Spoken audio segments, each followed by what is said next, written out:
USA's Brooklyn Depriest breaks out with a stunning fifth-place finish, World Cup finish, the first World Cup of the year in China. Secret Garden, the location in Brooklyn. Did it when it counts. And you know what? I don't think a lot of people saw this coming. I really do not think a lot of people saw it coming. Brooklyn Depriest, fifth place, World Cup finish for the 17-year-old.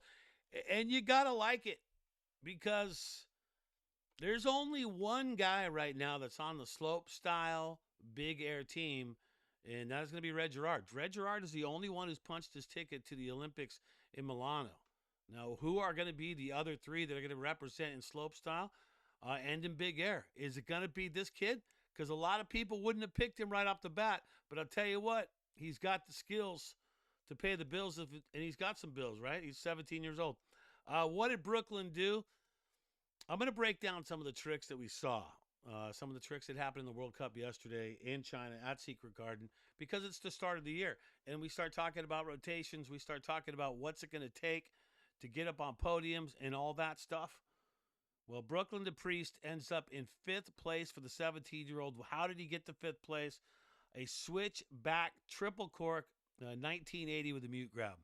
So that is one of them that counted. And then he also a back 18 melon, right?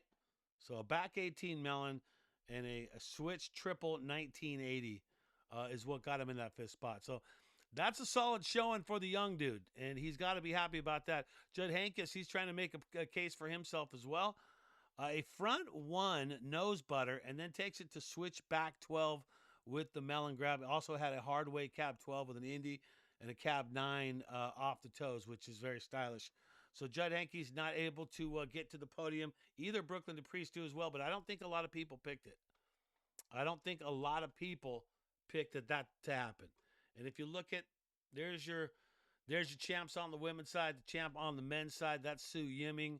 He's also the Olympic gold medalist from Beijing. And everybody says, look, the dude has 4 1980s, so he can spin 1980s in all 4 directions. So he can go backside, he can go switch backside, he can go front side, or he can go switch front side, also known as cab. So he's able to spin all 4 of those. So he's going to be tough to beat because he's going to drop 2 1980s on you. And he had a back 1980 with a nose grab, and then he followed that up with a switch back 1980 with a melon grab. So the guy's got that. I mean, he's got that on lock. He's had 4 variations in 1980 for I don't know how many years now. What, 2, 3 years or something like that? So you got to bring your A game to beat him.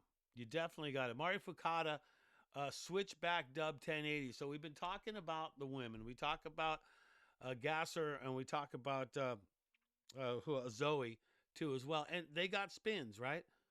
We talk about them. We talk about what's it going to take for the women to get on to a podium. Is it going to take 1080s? Is it got to be stepped up? Is it 12s now? Is it 14s? Well, 12s and 14s on the women's side have been done. No, there was only one attempt at this World Cup, only one attempt for the women at a 12.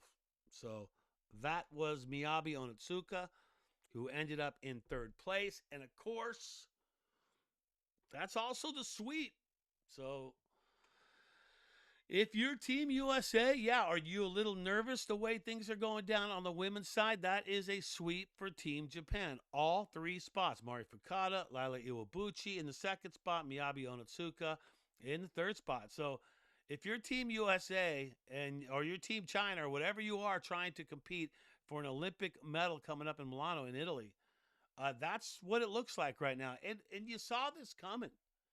You could rewind the clocks back, I don't know how long ago, probably about 5 to 10 years ago, you started seeing the Japanese athletes coming correct and coming to put down some podiums and trying to own the podiums. And they've been doing it.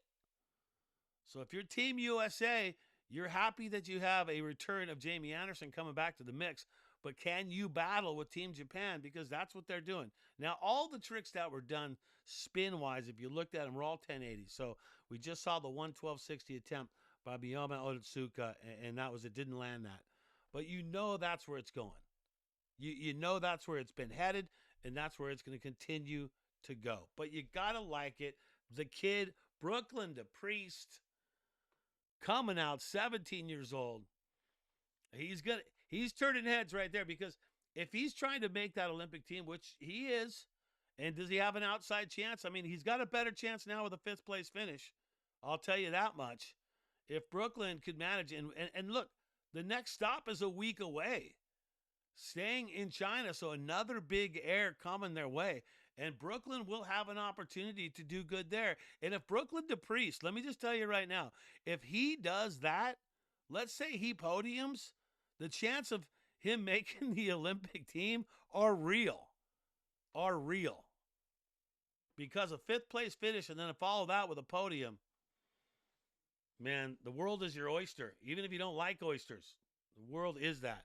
But Su Yiming, what can you say about him? 1980s. As far as the guys go, he's got the 4.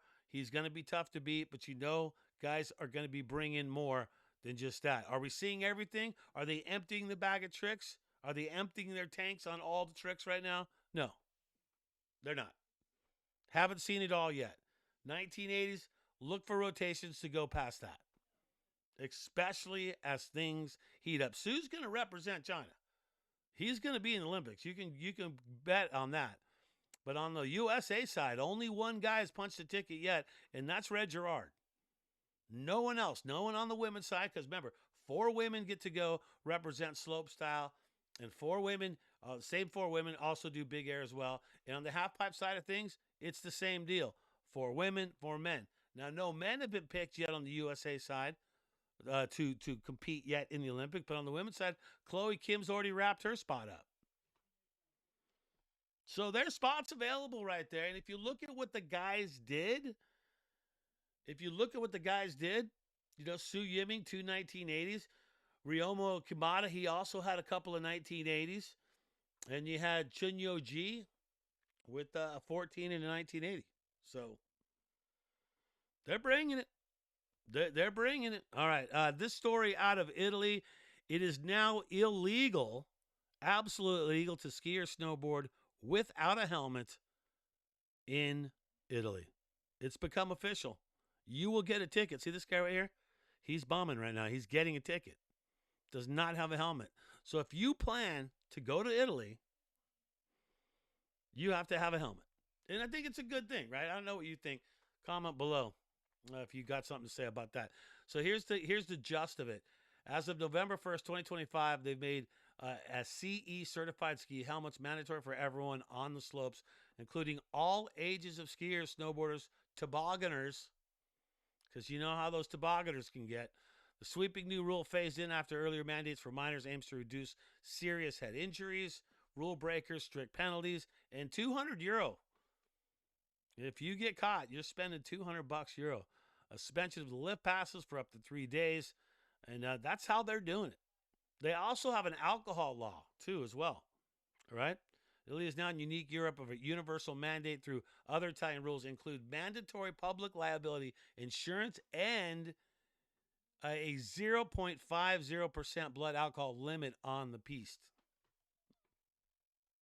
So they don't want you to be pissed on the piste. That's what they don't want. So there you go. Hey, that's going to do it. Access Media Snowboard. Always subscribe, like, turn on those notifications. I'm Brad J. Thanks for tuning in, and I'll see you on the hill.